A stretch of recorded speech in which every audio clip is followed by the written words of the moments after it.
ख्रिस्ताच्या नावामध्ये मी पुन्हा एक वार आजच्या या प्रभुवारी आपल्या सर्वांचं या असणाऱ्या ऑनलाईन उपासनेमध्ये प्रभू येशू ख्रिस्ताच्या नावामध्ये स्वागत करत आहे।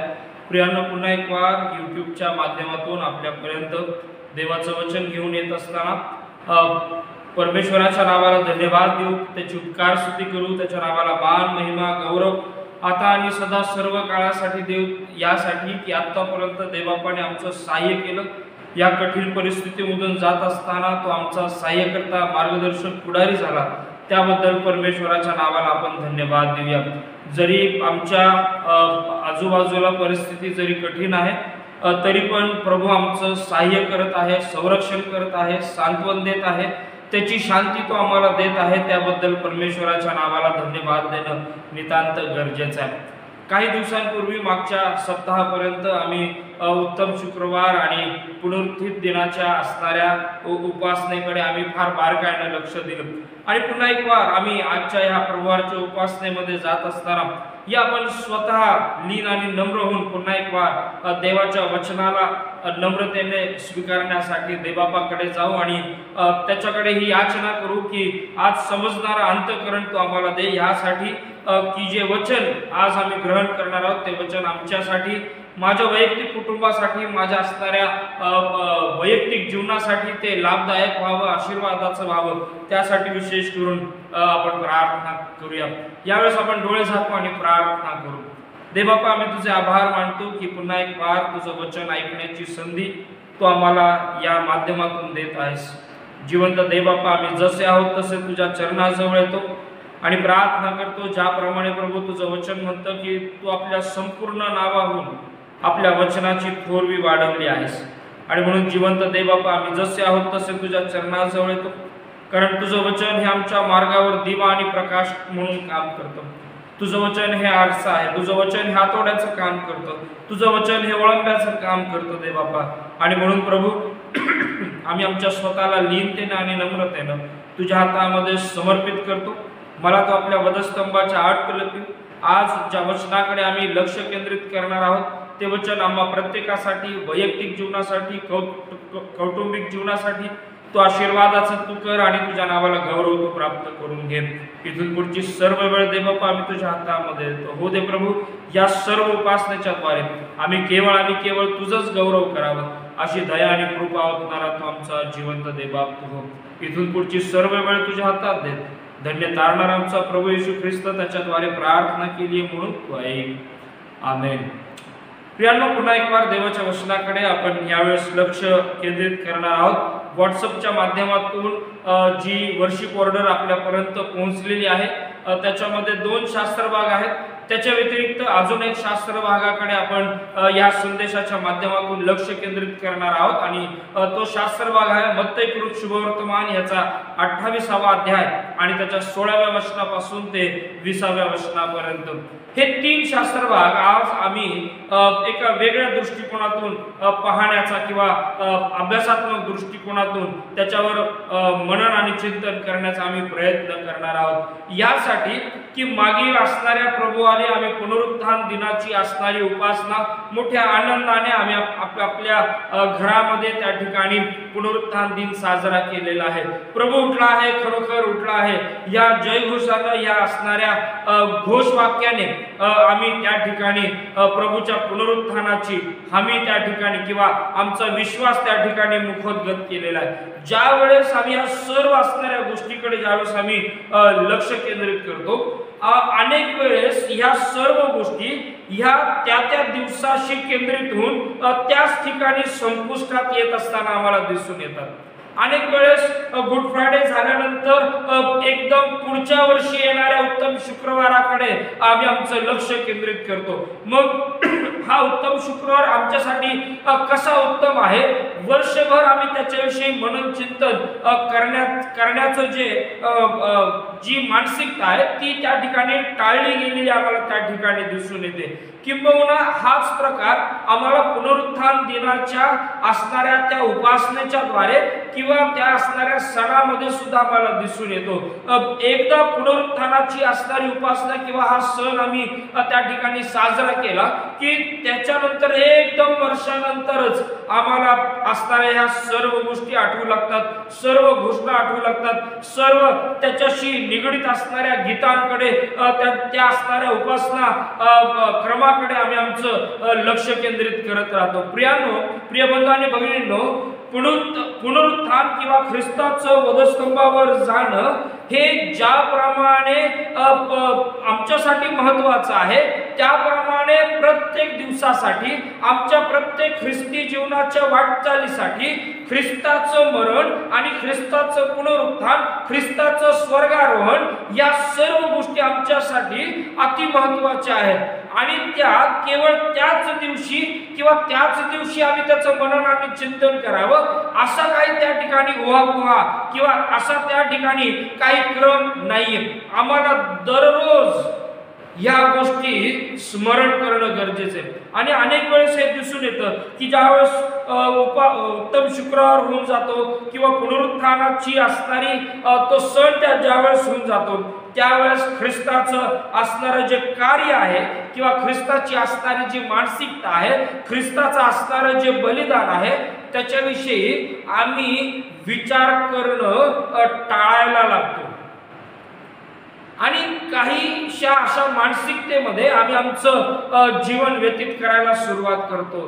तीच गोष्ट आम्हाला नाताळाच्या संबंधामध्ये सुद्धा दिसून येते। अनेक वेळेस आम्ही ह्या गोष्टी वर्षभरामध्ये केवळ एकदाच ह्याच्याकडे आम्ही लक्ष केंद्रित करतो। प्रिय बंधू आणि भगिनींनो, मला तुम्हाला सांगू द्या की ह्या गोष्टी आम्हाला दररोज स्मरणामध्ये घेऊन त्यावर मनन आणि चिंतन करून ख्रिस्त आमच्यासाठी या जगात आला, ख्रिस्त आमच्यासाठी आमच्या पापांसाठी मरण पावला, तो आमच्यासाठी पुनरुत्थित झाला आणि आजही तो पित्याच्या उजवीकडे बसून तुमच्यासाठी आणि माझ्यासाठी रदबदली करत आहे। या असणाऱ्या वास्तविकतेकडे आम्ही रोज आणि रोज लक्ष केंद्रित करणं गरजेचं आहे। आणि म्हणून आज आम्ही पुनरुत्थान दिनाची असणारी जी शृंखला आहे किंवा ज्या संदेशाकडे आम्ही मागच्या वेळेस आम्ही लक्ष केंद्रित केलं, आज त्याच असणाऱ्या काहीशा त्याच भागाकडे आम्ही पुन्हा एकदा आम्ही सिरीजच्या द्वारे लक्ष केंद्रित करणार आहोत। कारण एका संदेशामध्ये पुनरुत्थानाचा असणारा आशीर्वाद, पुनरुत्थानाची असणारी हमी जी आहे, पुनरुत्थानाच्या द्वारे सर्वसमर्थ परमेश्वराच्या एकुलत्या एक पुत्रानं जे अभिवचन आणि ज्या अलौकिक गोष्टी आम्हाला त्याच्या वचनाच्या द्वारे विदित केलेल्या आहेत त्या एका संदेशामध्ये समजून घेणं कठीण आहे। आणि म्हणून आज पुनरुत्थानानंतरच्या असणाऱ्या गोष्टींकडे आम्ही लक्ष केंद्रित करणार आहोत। पुनरुत्थानाशी निगडित असणाऱ्या त्या आशीर्वादांकडे आम्ही मागच्या असणाऱ्या प्रभूवारी लक्ष केंद्रित केलं। आज पुनरुत्थानानंतर म्हणजे पोस्ट रिजरेक्शन नंतर ज्या गोष्टी प्रभू आम्हाला सांगू इच्छितो त्याच्याकडे आज आम्हाला लक्ष केंद्रित करणं गरजेचं आहे। आणि म्हणून कदाचित तुम्ही जर व्हॉट्सअपला आलेल्या त्या असणाऱ्या वर्शिप ऑर्डरमध्ये जर बघितलं असेल तर त्या ठिकाणी मी जो संदेशाचं शीर्षक जे आहे किंवा जो टॉपिक आहे तो त्या ठिकाणी दिला होता की पुनरुत्थानानंतर प्रभूने दिलेली जबाबदारी, पुनरुत्थित ख्रिस्तानं ख्रिस्ती विश्वासणाऱ्यांना दिलेली जबाबदारी। आपल्या सर्वांना जर कदाचित जर लक्षात असेल तर मागच्याही असणाऱ्या वर्षी मी पुनरुत्थित ख्रिस्तानं देव केलेल्या जबाबदारीविषयी मी त्या ठिकाणी 2-3 गोष्टी त्या ठिकाणी संदेशात्मक दृष्टिकोनातून त्या ठिकाणी बोललो होतो। आजही आम्ही त्या पुनरुत्थित ख्रिस्ताच्या जबाबदारीकडे आम्ही लक्ष केंद्रित करणार आहोत। पण आम्ही आज 3 वेगळ्या जबाबदाऱ्यांकडे लक्ष केंद्रित करणार आहोत की जी तुमच्यासाठी आणि माझ्यासाठी अतिशय महत्त्वाची जबाबदारी आहे। देवाचा एक सेवक त्याच्या एका लिखाणामध्ये म्हणत असताना तो म्हणतो की पुनरुत्थान दिन तोपर्यंत संपत नाही किंवा त्याचा विचार तोपर्यंत संपुष्टात येत नाही जोपर्यंत ख्रिस्तानं केलेल्या कार्याचं स्मरण आम्ही करत नाही, ते समजून घेत नाही आणि ते आम्ही आमच्या कार्यामध्ये, आम्ही आमच्या कृतीमध्ये उतरवत नाही। आणि म्हणून की जो पुनरुत्थित ख्रिस्त, की जो गौरवी ख्रिस्त म्हणून पुनरुत्थान झाल्यानंतर आम्हाला दिसून येतो, 40 दिवस देवाच्या राज्याविषयी शिष्यांना आणि वेगवेगळ्या लोकांना त्या ठिकाणी दर्शन देत आम्हाला त्या ठिकाणी दिसून येतो.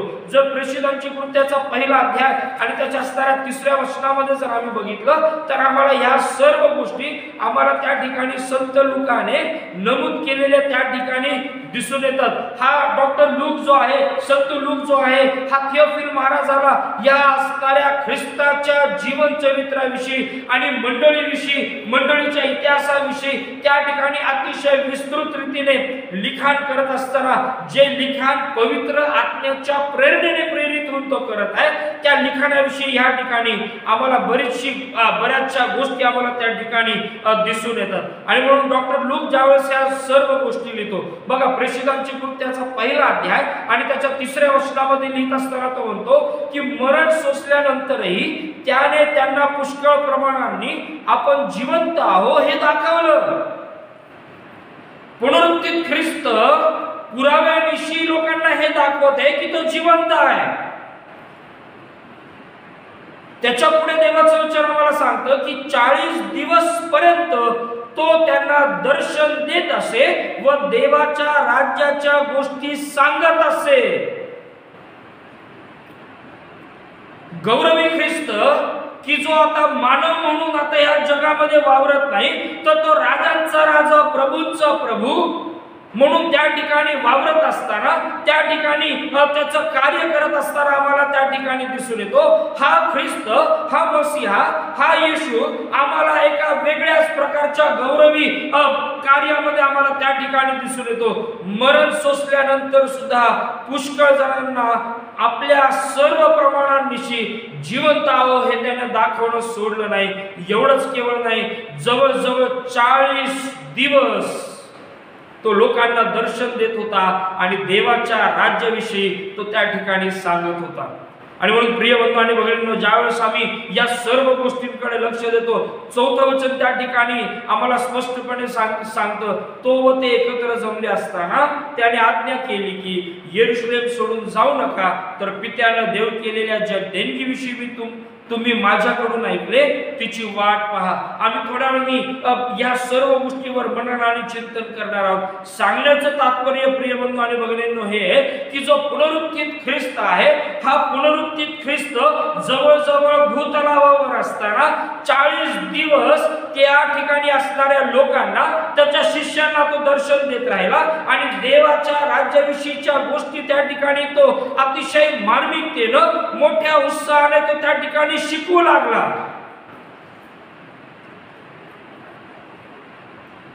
कधीतरी सांगेन त्याच्या स्वर्गारोहणाविषयी, कारण स्वर्गारोहण जे आहे किंवा ज्याला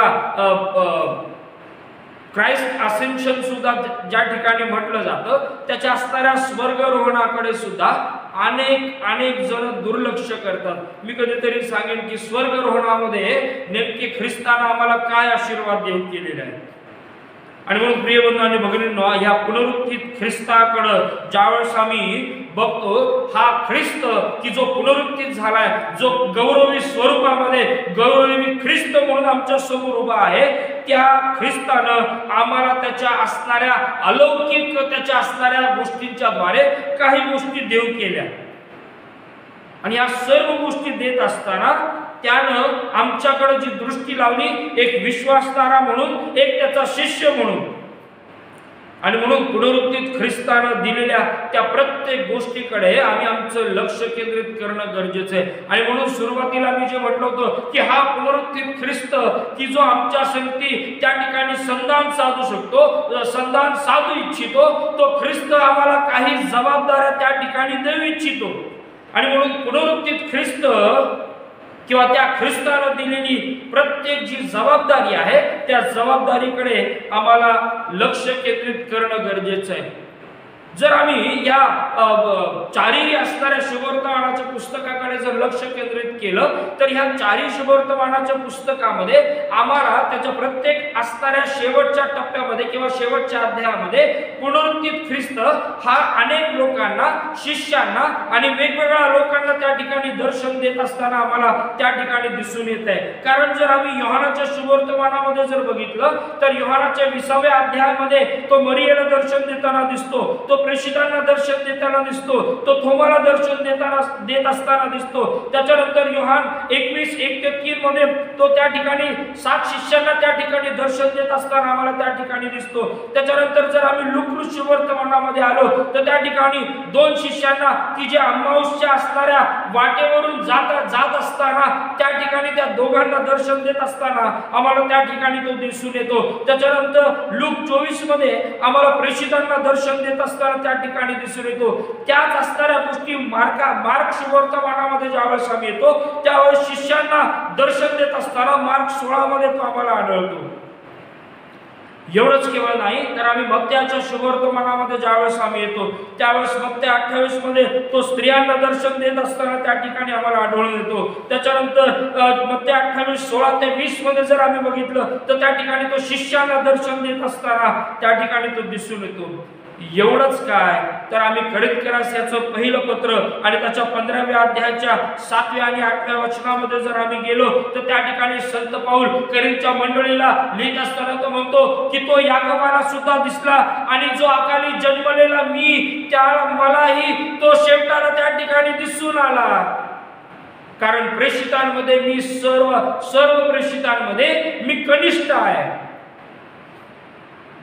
प्रिय बंधू आणि भगिनींनो, असा हा पुनरुत्थित ख्रिस्त आम्हाला काही जबाबदारी देऊ इच्छितो.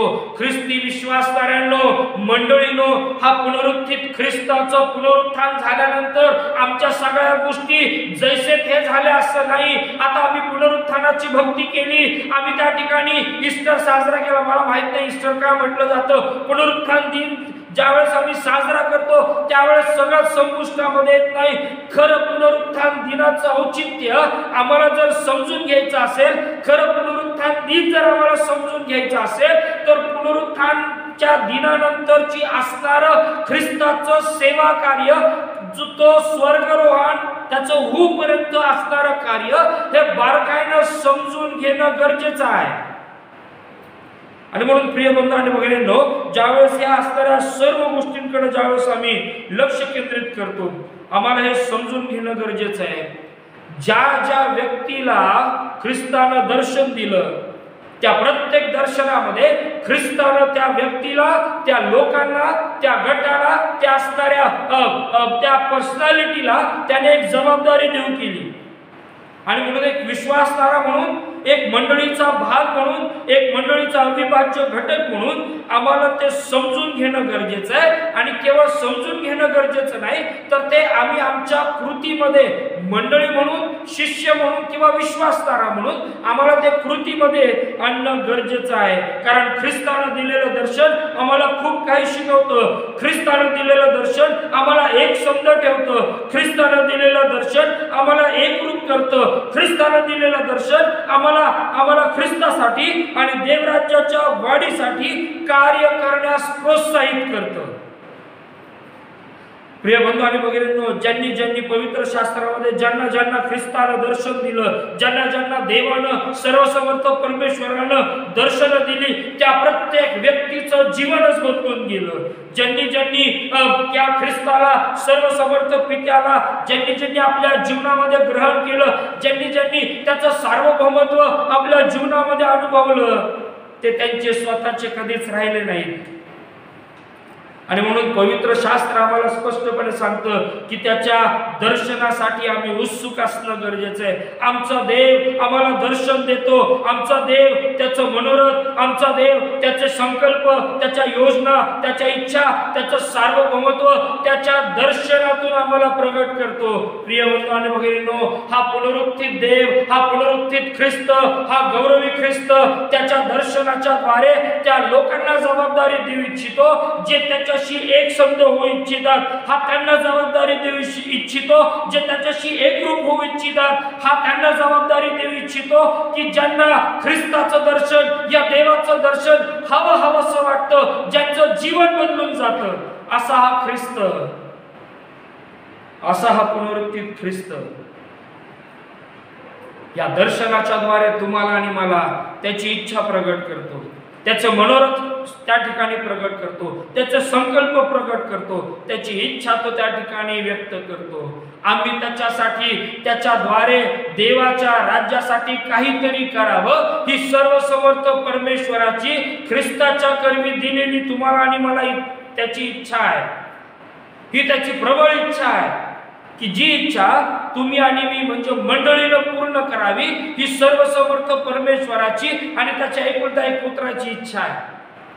आणि म्हणून प्रिय बंधू आणि भगिनींनो, या पुनरुत्थित ख्रिस्ताकडे आणि त्याच्या असणाऱ्या जबाबदारीकडे आम्हाला बघणं नितांत गरजेचं आहे. पण पवित्र शास्त्र त्याच्या असणाऱ्या एका भयानकतेविषयी सुद्धा बोलतो. नाण्याची दुसरी बाजू ही आहे की ज्या ख्रिस्तानं लोकांना दर्शन दिली, ज्या ख्रिस्तानं शिष्याला दर्शन दिली, ज्या ख्रिस्तानं त्या असणाऱ्या स्त्रियांना दर्शन दिली, ज्या ख्रिस्तानं त्या ठिकाणी त्या 7 असणाऱ्या शिष्यांना की जे नावेमध्ये त्या ठिकाणी मासे पकडण्यासाठी गेले होते त्यांना दर्शन दिलं, त्या ख्रिस्ताविषयीच्या असणाऱ्या दर्शनाविषयीची असणारी भयानकता सुद्धा आम्हाला पवित्र शास्त्र त्या ठिकाणी सांगतं. आणि म्हणून आम्हाला जर बघायचं असेल तर आम्हाला मार्क शुभवर्तमान याचा 16वा अध्याय काढणं गरजेचं आहे. मार्क शुभवर्तमान याचा 16वा अध्याय आणि त्याच्या असणाऱ्या 9व्या वचनापासून जर आम्ही बघितलं तर त्या ठिकाणी त्याच्या असणाऱ्या दर्शनाच्या भयानकतेविषयी आम्हाला त्या ठिकाणी अभ्यासाला मिळतं किंवा पाहायला मिळतं. ख्रिस्ताच्या दर्शनाकडे बघण्याचा आमचा दृष्टिकोन, सध्याच्या पिढीचा असणारा दृष्टिकोन, कदाचित मंडळीचा पण दृष्टिकोन, कदाचित विश्वासणाऱ्यांचा दृष्टिकोन, कदाचित तुमचा आणि माझा दृष्टिकोन हा कदाचित नेगेटिव्ह असू शकतो. ख्रिस्त पुनरुत्थित झाला, प्रभू उठला आहे हे म्हणणं अतिशय सोपं आहे, पण प्रभू उठला आहे ह्या असणाऱ्या वाक्यावर कृतीयुक्त विश्वासाने ठाम राहणं हे सोपं नाही प्रिय बंधू आणि भगिनींनो.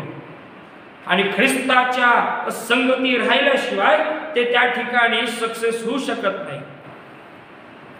आणि म्हणून त्याच्या असणाऱ्या कार्याची किंवा त्याच्या दर्शनाची असणारी दुसरी बाजू, नाण्याची दुसरी बाजू जर आम्हाला बघायची असेल तर या मार्काच्या शुभवर्तमानामध्ये 16व्या अध्यायाच्या 9व्या वचनामध्ये आम्हाला त्या ठिकाणी पाहायला मिळते. प्रिय बंधू आणि भगिनींनो, ख्रिस्त त्या व्यक्तीला दर्शन देत गेला, त्या व्यक्तीसंगती त्या ठिकाणी त्या जागेवर तो प्रगट झाला. पण परिणाम त्यांचा काय झाला? ख्रिस्त तर प्रगट झाला, पण ज्याला तो प्रगट झाला त्याने त्या ख्रिस्ताचं प्रगट होणं हे स्वीकारलं की नाही स्वीकारलं त्याच्याविषयी ह्या ठिकाणी सांगितलेलं आहे. बघा मार्क शुभवर्तमान याचा 16वा अध्याय 9, 10 आणि 11 वचनामध्ये आम्हाला पहिली गोष्ट त्या ठिकाणी दिसते.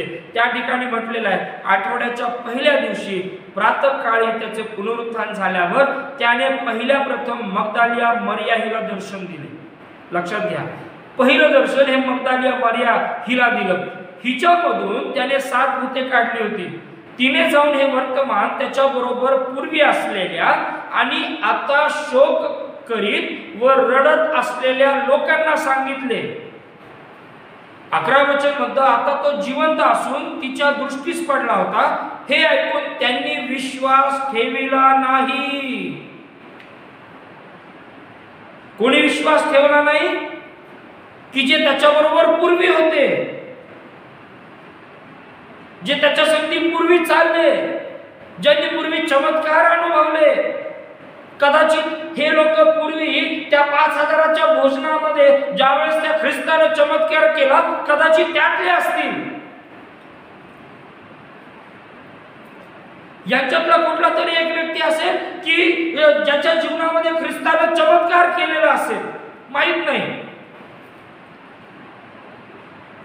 पण देवाचं वचन आम्हाला सांगतं 11व्या वचनामध्ये, आता तो जिवंत असून तिच्या दृष्टीस पडला होता, हे ऐकून त्यांनी विश्वास ठेवला नाही. त्यांनी विश्वास ठेवला नाही.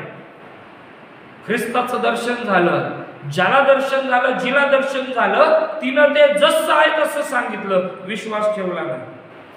ही पहिली ख्रिस्ताच्या दर्शनाकडे बघण्याची भयानकता.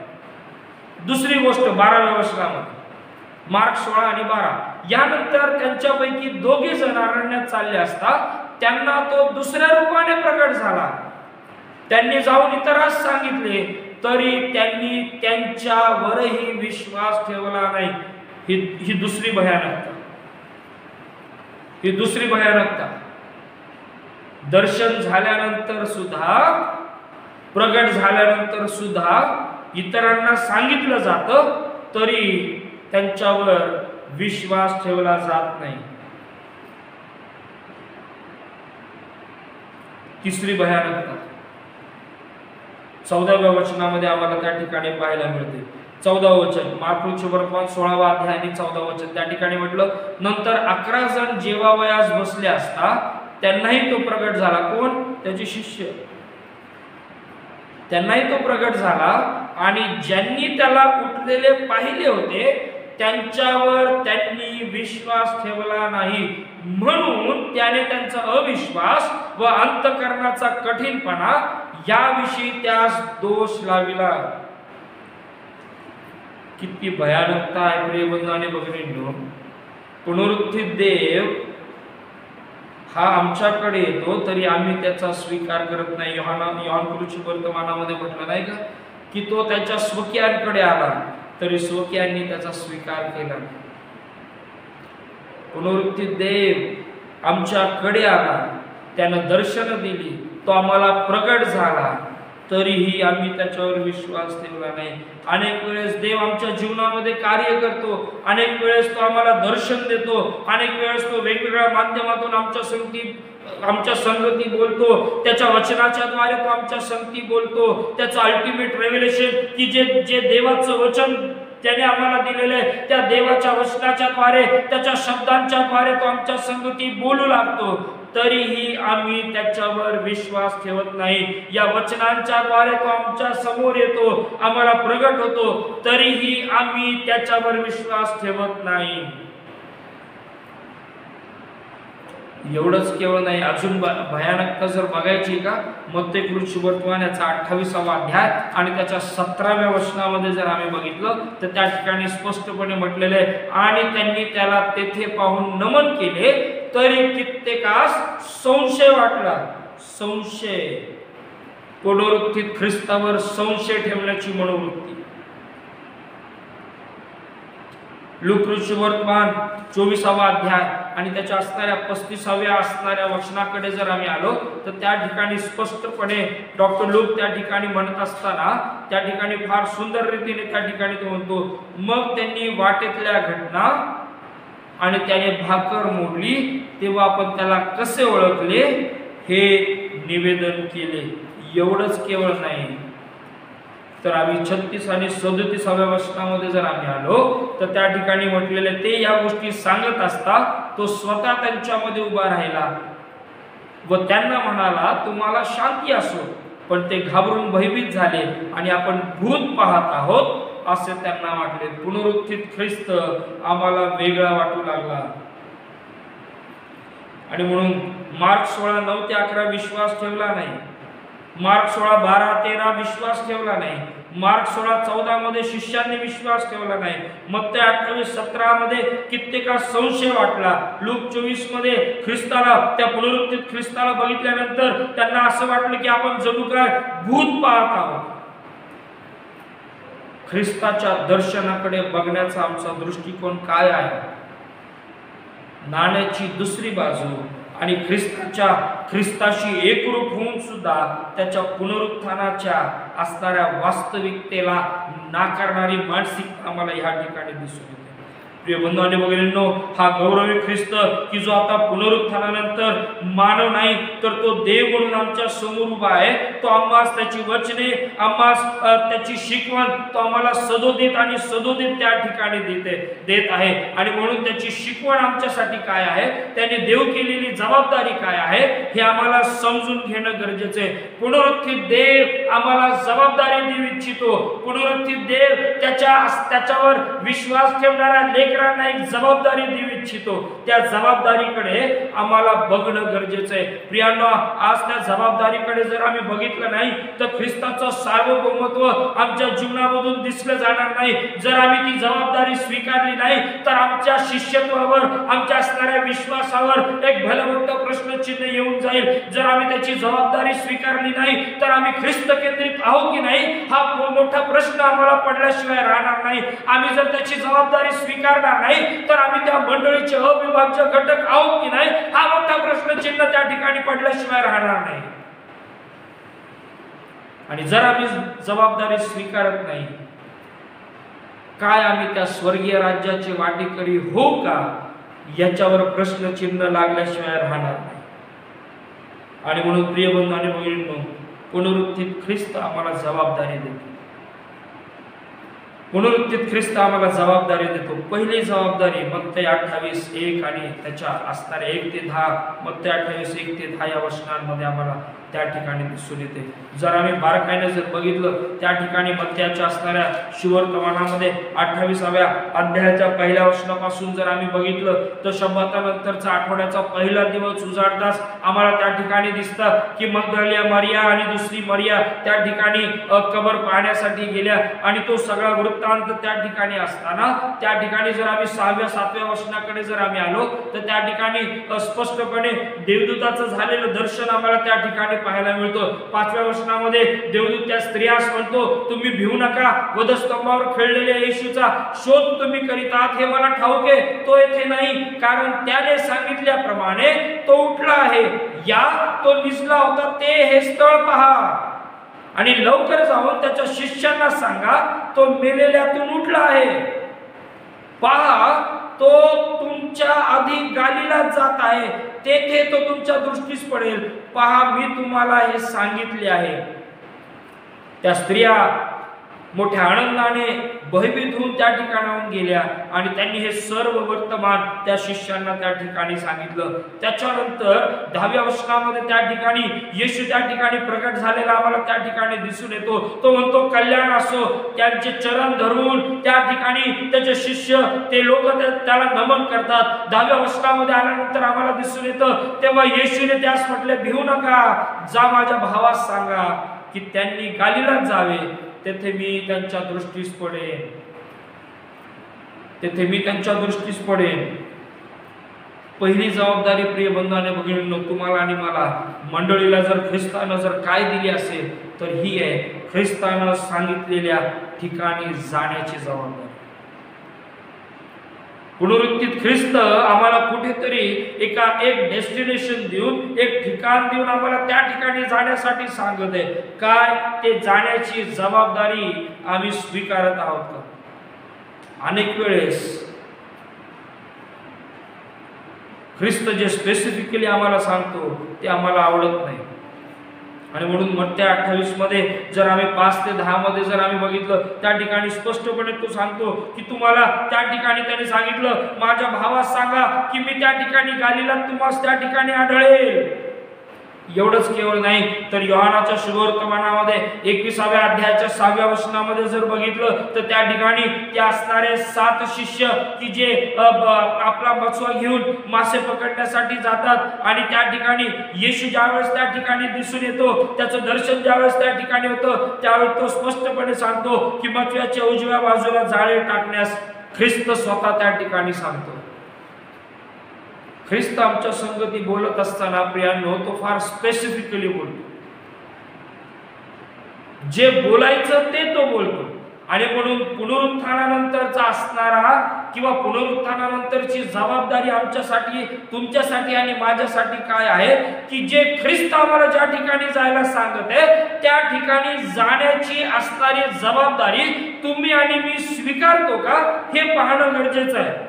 जसं ख्रिस्तानं सांगितलं तसं करणं. आणि ते जर बघितलं तर मत्तयाच्या असणाऱ्या 28व्या अध्यायाच्या 16व्या वचनामध्ये आम्हाला दिसून येतं की हे जे 11 शिष्य आहेत ते त्या ठिकाणी गालिलामध्ये गेलेले आम्हाला त्या ठिकाणी दिसून येतात. कारण 16वं वचन त्या ठिकाणी सांगतं इकडे 11 शिष्य गालिला जो डोंगर येशूने सांगून ठेवला होता त्यावर गेले. आता मी थोडस तुमचं लक्ष अजून थोडस डायव्हर्ट करतो एका असणाऱ्या शब्दाकडे. आणि 16व्या वचनामध्ये आम्हाला त्या ठिकाणी दिसून येतं की येशूने त्यांना सांगितलं गालिलामध्ये तुम्ही जा, त्या ठिकाणी मी तुम्हाला भेटेन. जर बारकाईनं त्या ठिकाणी बघितलं 10वं वचन मग त्या 28:10 त्या ठिकाणी तो म्हणतो की जा माझ्या भावास सांगा की त्यांनी गालिलात जावे, तेथे मी त्यांच्या दृष्टीस पडेन. आता हे 16व्या वचनामध्ये जर आम्ही आलो तर त्या ठिकाणी म्हटलेलं इकडे 11 शिष्य गालिलात जो डोंगर येशूने सांगून ठेवला होता त्यावर गेले. स्पेसिफिकली दुसरी महत्वाची गोष्ट काय माहितीये का, अनेक वेळेस ख्रिस्त जे आम्हाला सांगतो ते आम्हाला कठीण वाटतं. ख्रिस्त ज्या ठिकाणी आम्हाला जायला सांगतो ते आम्हाला नको असतं. ख्रिस्त आम्हाला ज्या ठिकाणी जायला सांगतो ते आम्हाला कंटाळवाणं वाटतं. ख्रिस्त आम्हाला ज्या ठिकाणी जायला सांगतो ते आम्हाला त्रासदायक वाटतं. ख्रिस्त आम्हाला ज्या ठिकाणी जायला सांगतो ते आम्हाला क्लेशदायक वाटतं. ख्रिस्त ज्या ठिकाणी आम्हाला सांगतो ते आमच्या मर्जीतलं ठिकाण नसल्यामुळं आम्हाला ते नकोसं असतं. पण प्रिय बंधूंनो भगिनींनो लक्षात घ्या, ते ख्रिस्तानं सांगितलेलं आहे म्हणून त्या ठिकाणी जाणं गरजेचं असतं. आता या शिष्यांना सांगितलं की तुम्ही गालिलात जा, पण 16वं वचन आम्हाला स्पेसिफिकली सांगतं की गालिलामध्ये जो डोंगर येशूने सांगून ठेवला होता त्यावर गेले. जो डोंगर येशूने सांगून ठेवलेला होता. प्रिय बंधू आणि भगिनींनो, अनेक वेळेस ख्रिस्त आम्हाला कधी कधी डोंगर चढायला सांगतो. येशू आम्हाला डोंगर चढायला सांगतो. अनेक वेळेस आम्हाला ज्या गोष्टी हव्या असतात त्या आम्हाला आमच्या मर्जीप्रमाणे हव्या असतात. आणि ज्यावेळेस ख्रिस्त आम्हाला एखादी कठीण गोष्ट सांगतो त्यावेळेस आम्हाला ती नकोशी असते.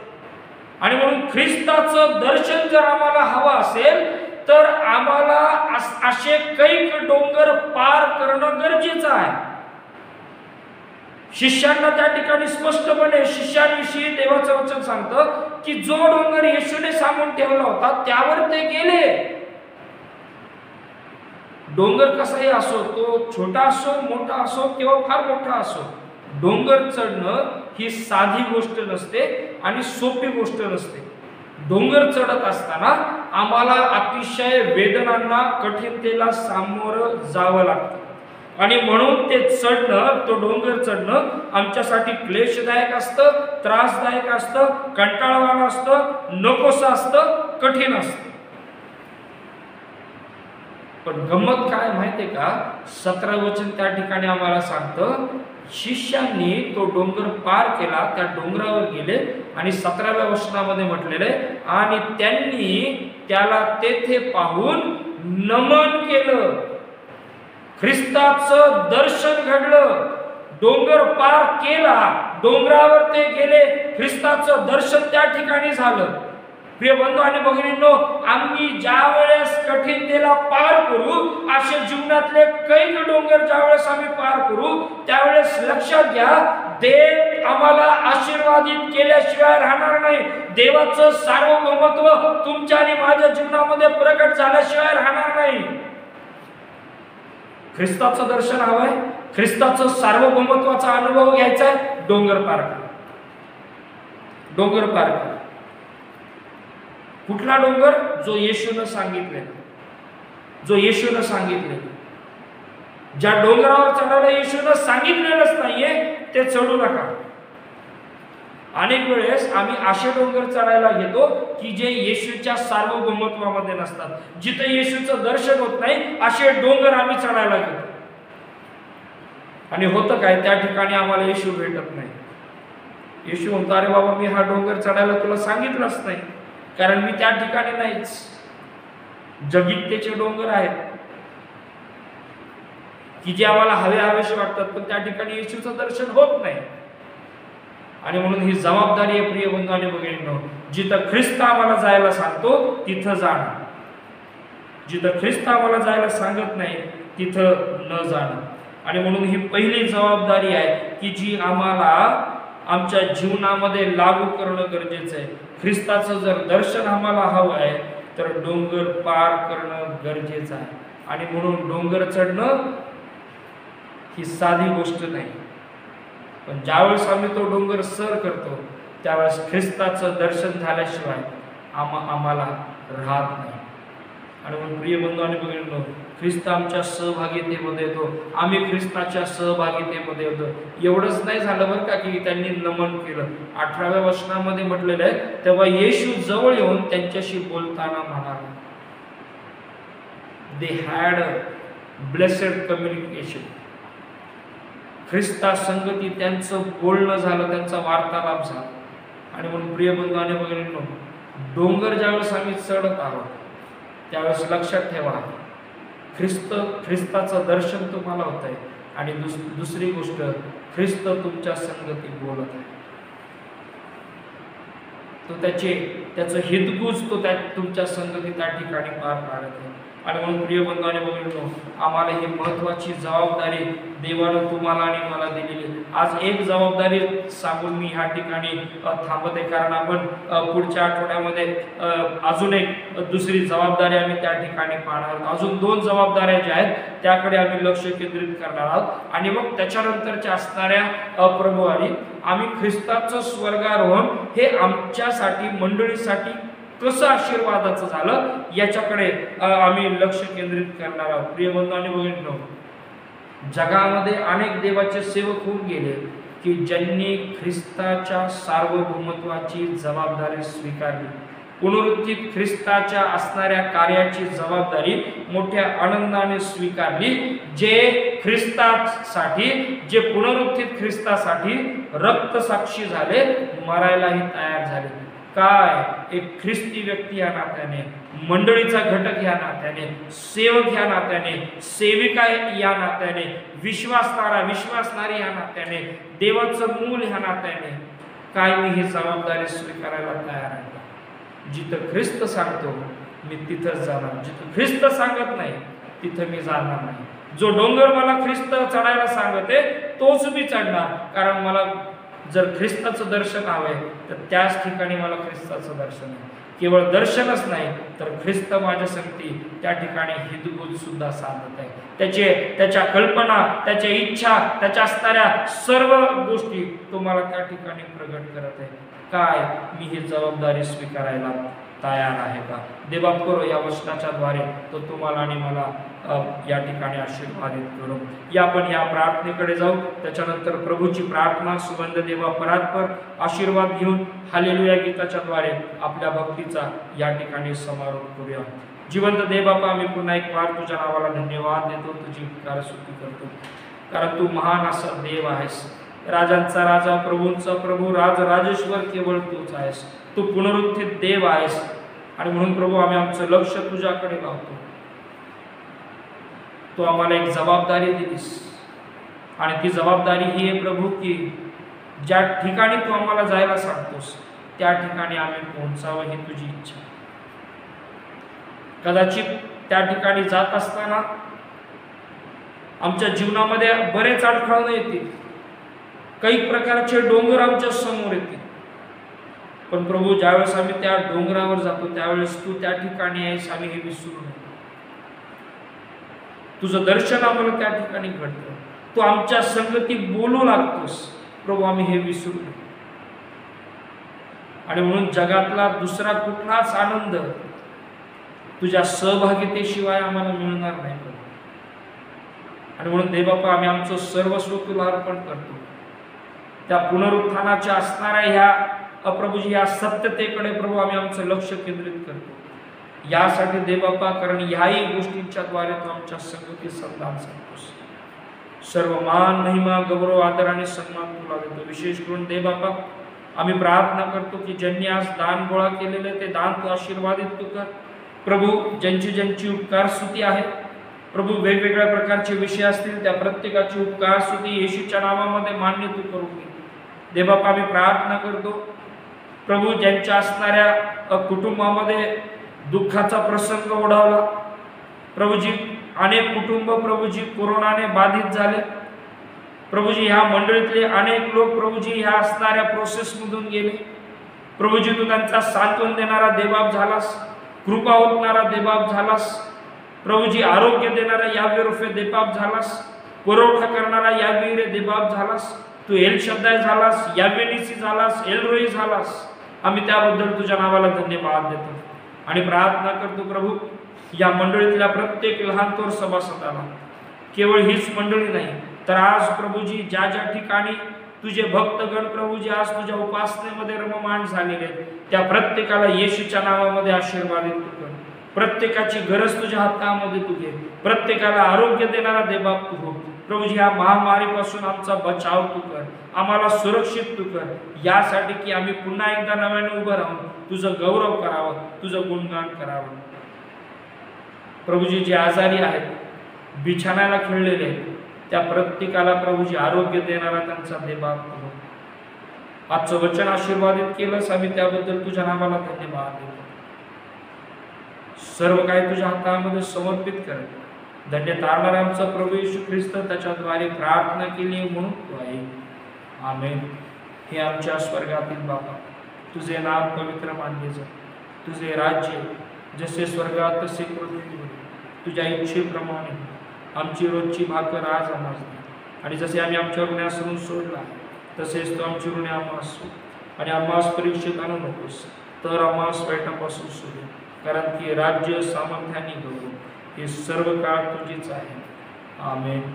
सुवंद्य देवा परात्पर स्तवा हो त्याला खालीवर, तो बाप पुत्र आत्मा जान त्रेक्याला द्या अनंत मान. आमेन. आणि आता बुद्धी सामर्थ्याच्या पलीकडे असणारे देवबापाची प्रीती, प्रभू येशू ख्रिस्ताची कृपा आणि पवित्र आत्म्याची सहभागिता आम्हातील प्रत्येकाबरोबर इथून पुढे सदा सर्व काळासाठी असो. Amen. Hallelujah, hallelujah, hallelujah, hallelujah. Thank you, Jesus. Thank you, Jesus. Thank you, Jesus. Thank you, Jesus.